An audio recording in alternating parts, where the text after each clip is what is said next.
it. I'm so glad, Micah, that you and I are so much better at facilitating and running retreats than we are at technology and the live streaming. But here we are. My name is Dr. Hazel-Grace Yates, and I am joined here with my co-creatress partner, Micah Earth Spirit. Hello, Micah. Hi. And are you in Dallas today? I am in Dallas today. I'm gearing up for a really exciting night tonight, so I'm yummy. Great. Anything you want to share with us? Well, I think it will follow up really well with everything we're going to talk about in this live. I'm just kind of re-entering some orgasmic meditation tonight, so I'll be oming and having a little attention put in a private place. Okay, beautiful. A private place that will be a public place. Yeah, great. So Micah and I are here today to talk about genitals, and we are gearing up for launching our November 10th to the 12th reveal, Bringing Our Genitals into the Light, which is a retreat, a weekend-long retreat in Kern, Texas, which is equidistant-ish between Dallas, Houston, and Austin, and we'll tell you more details about it. But Micah, what do you want to tell me about your genitals, and/or tell me about a time that you remember, like allowing your genitals to be seen for the first time by someone else or in community. Whew. Well, I want to start by, I think this is so fun to talk about because this weekend I was at an authentic relating leadership training, and at the end of the weekend we played a very fun game that's now called Hot Web. And when someone asked me a question, they said you have 10 seconds to say what would be the spiciest question I could ask you. And I froze and I was like, I have no idea. And people were counting down. They're like 9, 8, 7. And right around 2, I just screamed like, anything about my pussy. Nice. So that was like kind of what spurred me into wanting to talk about this tonight, because I realized, like, even though it's getting more okay for me to talk about sexuality, there's still like a large block when it comes to talking about my actual genitals.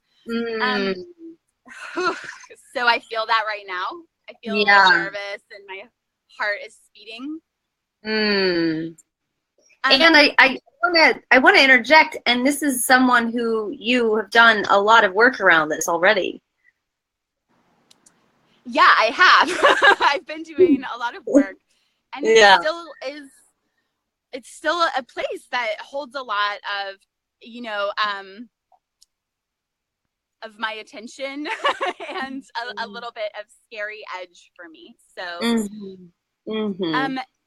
so to talk about like actually revealing my genitals, I've luckily had a few experiences where I got to bring my pussy into the room and show it to people.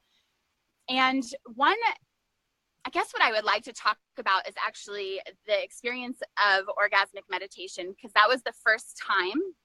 And I was so nervous. I did it with my husband. So if you don't know what this is, it's basically a practice of giving attention to a specific point on the clitoris for 15 minutes. And so as the woman and the strokey, I don't know. Anyway, I took my pants off and my husband literally just sat and looked at my pussy and noticed it. And then he reflected what he saw back to me. And I was terrified, even though it was a person who had seen that part of me already and was in intimate relationship with my pussy. To have him look in such detailed awareness and then to share it back with me, it was like being seen for the first time. And it was also like, it's okay to be seen here. Oh, I love that. Yeah. It's okay to be seen here. Mm. Yeah. Mm-hmm. Since then, I recognize my pussy as a part of me. It's like my lips or my nose or my eyes. It's a piece that deserves to be seen and to have attention. And it calls out for that also. And I see that when people don't see my pussy, it gets a little sad. It's like, hello, what about me? Don't just keep me trapped down here in the dark, you know? So, Yeah. Hazel, tell me what you think. Um, well, I just want to say thank you for sharing, and I just want to acknowledge your willingness and your courage to knowing that there's some tension and some warmness and some nervousness in sharing that. So thank you for that. And I mean, my mind's going like 25 different directions, so I'm just trying to figure out which one wants to be shared in this moment. I also had a similar experience. When I was 29 years old, when I was at Burning Man, I did not know where my clitoris was, and no one had ever looked at my pussy, and no one had ever touched my clitoris, and or if they did, it was painful. And I told them that that was my urethra, and I actually thought that's what I thought it was, and so I was like, that hurts, don't do that. Until I was 29 years old. So I have similar, yeah.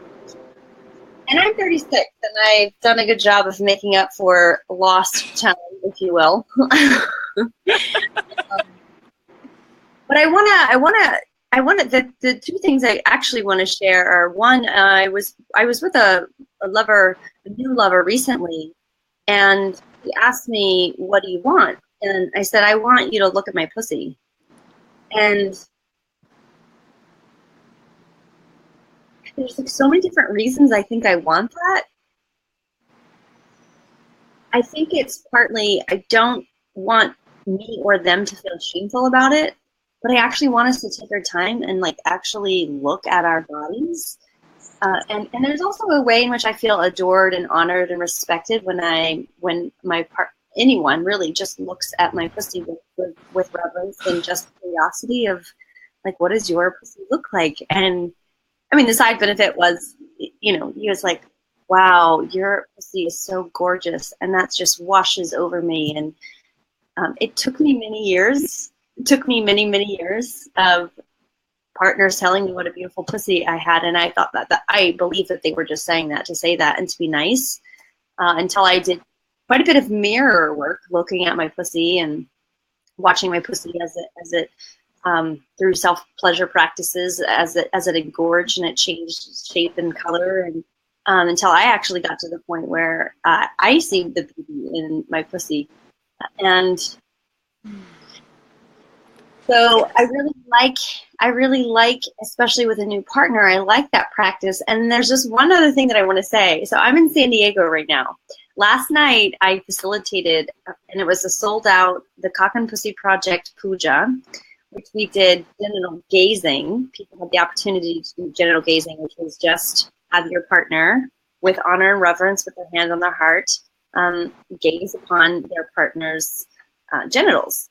And during one of the exercises, it was like a 3-minute long exercise. Actually, it was 4 minutes, where and not everyone chose to do this, and not everyone chose to take their clothes off, but there was this couple, and this guy, this man, was in his partner's right in front of her pussy, and he just sat there for 4 minutes and was just meditating on her pussy, and they didn't say anything and they didn't do anything, and it just looks so nourishing and exquisite and sacred and beautiful. Because I'm thinking we spend so much time eye gazing, and we relate to the connection between our souls. I think there's a connection between our souls and our genitals, and yet we haven't. I've done very little genital gazing, so those are all the things that I want to say. It was a lot, so I'll pass the torch back over to you. Whatever you want to say, Micah. Well, I love that. I'm so excited about that practice, and I have a little gnat flying around, so I'm kind of like, I think I love in that last share, like about the husband or this partnership and how he just really like gave that dedicated attention to her pussy. And I think with all of this talk around kind of this work, there's just so many areas to grow in, and especially within relationship. This is something that I see the value of this work or this retreat really bringing is meeting our partner and really getting to know and honor the sacredness of their genitals beyond sometimes like what is just a sexual interaction. It's like let's really get into your relationship with your genitals. And I know the little work that my husband and I did around that in our relationship really opened us and pushed us like more together. So I think there's like this beauty as we start to reveal ourselves, not like just to our partners, but even in a room with other people, that we can take off the shame and really come into closer connection with the people that we love. So I'm excited to see that, how once we take off the clothes, it's going to like sling us together. Yeah. I just had this image, Micah, as you just said that, about how excited you are for this to happen. What I really am excited about, and this is my favorite thing that I get to invite people to tap into, which is actually imagining that we are our child toddler selves again. And being absolutely, with permission and consent, but just being absolutely curious of, there's someone walking by. Yeah, John Kerr's here. That's awesome. Hi, John. Just being like absolutely so fascinated and curious and wanting to explore and understand and touch and play with, but not, and this is the thing that I work with my clients a lot on, is when was the last time you put your attention on your genitals or your partner's genitals in a way that wasn't for cleaning and in a way that wasn't for sex? When was the last time you put your focus on your genitals just to have a massage, as if like a back massage, but actually there's muscles and parts of your body that want to be touched just for the therapeutic touch. So I'm excited about expanding our relationship to our genitals as well. Yes. That made me think of another time where I shared my genitals. I think I told you, Hazel-Grace, that I did a workshop called a Kudoshka. Mm-hmm. And it's such a beautiful workshop around sacred sexuality. And in Kudoshka, they have kind of a system of categorizing genitalia based off of not only character, like the physical attributes, but also kind of like how much fluid you produce or what your orgasm is like. So they're kind of these models that they have found over hundreds of years.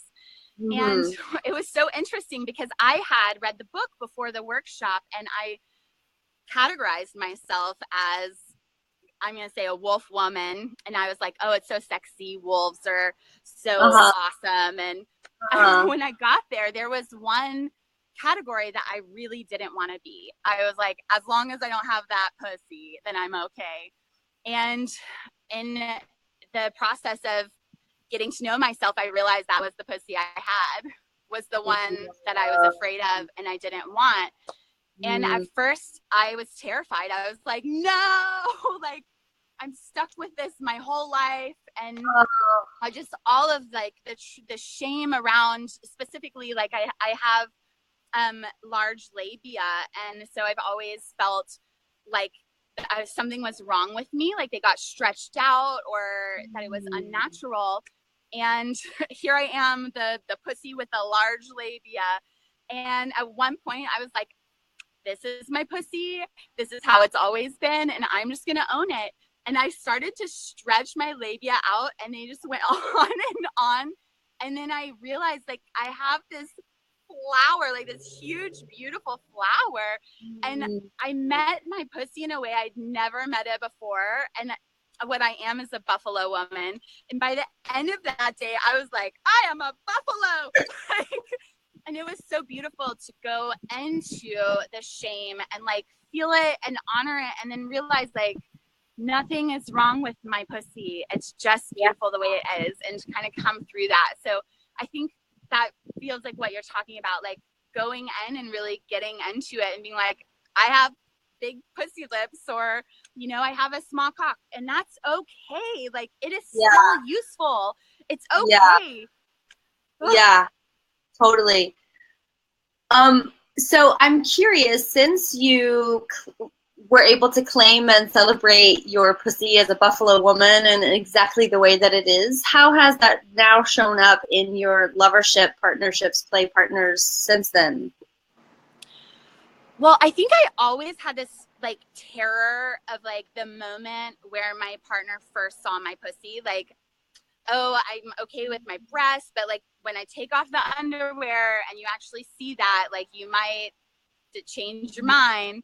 And now I feel like I just take off my clothes with confidence. And when like they're kind of headed that direction, it's like, I know my pussy's gonna be great and I'm okay with it. And I also recognize that men like large labia. And so that's also been fun, because it's like, oh, I have something unique actually that maybe other women don't have.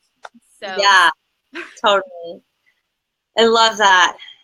And I also want to presence that it's you and it's two pussy havers who are talking about our genitals, and so we don't have anyone who has opposite, or just should I say cocks, in this conversation. And I mean, I run the Cock Project, so cocks have a lot of my attention in the world. And I want to just name that I remember in my research, the DSM, the diagnostic for all the mental diagnosis, the book, the Bible of, you know, mental health, whatever it is, I can't remember, the DSM. There's actually, I don't remember exactly what it's called, but it's basically like penis dysmorphia, like body dysmorphia around the penis. Like, this is an actual diagnosis. And there was a moment when, in one of the Cock projects, when one of the guys was talking and something clicked in my brain that had never clicked before, which is, I work with men all the time that say their cocks are too small. And their cocks are quite perfect and average. And anyway, my point is, when I was listening to one of those guys talking about how at the Cock Project, how much body dysmorphia he has and how much shame he has about how small it is, he said the only cocks I've ever seen are on porn. And when I landed in my head, how many hundreds, many thousands of hours men are watching porn, and if this is the only cocks that they see, it makes so much sense how deeply programmed it is that their cocks are too small.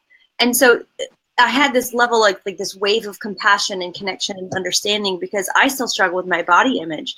And people are like, how can you still struggle with body image? It's like, would you like to, it would be fascinating if they could actually see how many millions, trillions of messages that I've had as a 36-year-old woman in our culture today. How many trillions of messages have I said of what is beauty? And I have to essentially overcome those trillions of messages to say, no, what this is beauty. And to me, it's the same as them. They've been given millions and millions of message, if porn has been their choice, of looking at what they think is a good cock or a big cock or a good, whatever it is. And so I just have so much compassion for our cock owning friends. And I also want to say that evolutionary biologists have shown that the size of cocks have grown over time, and that because there's so much mental fear and worry that cocks aren't big enough, that the actual size of it has changed. The vagina size has not actually changed in relationship to how much the cocks have changed over the time, and that the average size of cock is bigger than the actual vagina. So even if someone says they have, even if they said they have an average size cock, it's actually bigger than a vagina, and we are the only animals that's true for. We are disproportionate in how big the cock size is in comparison to vaginas.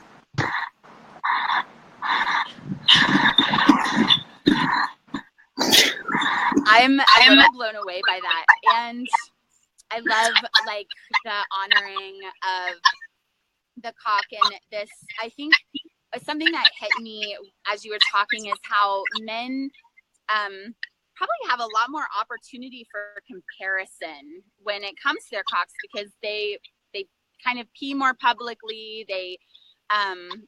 So I imagine that there's a lot more opportunity for men to kind of look next to them and be like, oh, I'm not that, or, so I think that or just all by just the go sheer through amount so many levels of this cultural, like, what am I supposed to be? What is it supposed to look like? And comparing ourselves. And it's like when we can take all of that off and just go, hey, how do I use this tool that I have? How do I honor it and love it and use this tool that I have? And then I can find the way it works the best. And derive pleasure from it and provide pleasure from it, and all the beautiful ways that our genitals can show up for us. Absolutely. Cool. Well, I'm feeling I'm feeling close to the end here. Is there anything else that's alive for you that you want to share? I don't. I would like to just kind of put out there, if anybody like that is watching has a desire for something to be spoken to, this is a really great opportunity for us to talk about different topics, and especially with the workshop that's coming up, if there's an aspect of reveal that is scary to you, that might keep you from coming, or might be like the thing that you're really like, what about this aspect, then let Hazel-Grace or I know, so that we could actually talk to it, and maybe even have some body join us who has a little more practice in that area or has a similar problem. So we're really open to where these conversations can go. Yeah, send us some topics, and just here at the end, we will have the link of the Reveal retreat there, so for people to read, but it's November 10th, 11th, 12th. Right now, the early bird price is $247, which includes lodging and food and the whole retreat. And we are going to, as a community, go through experiences where we reveal ourselves as much as we feel comfortable to do so in a sacred, erotic container involving us educating and healing and celebrating and playing in yeah, it's gonna be beautiful. And Hazel-Grace, it is always such a pleasure to talk to you and just always gain insight around myself and furdering sexual development and genital awareness. Great. Love you, Micah. Love you. Bye, friends. Bye, Kurt. Mwah.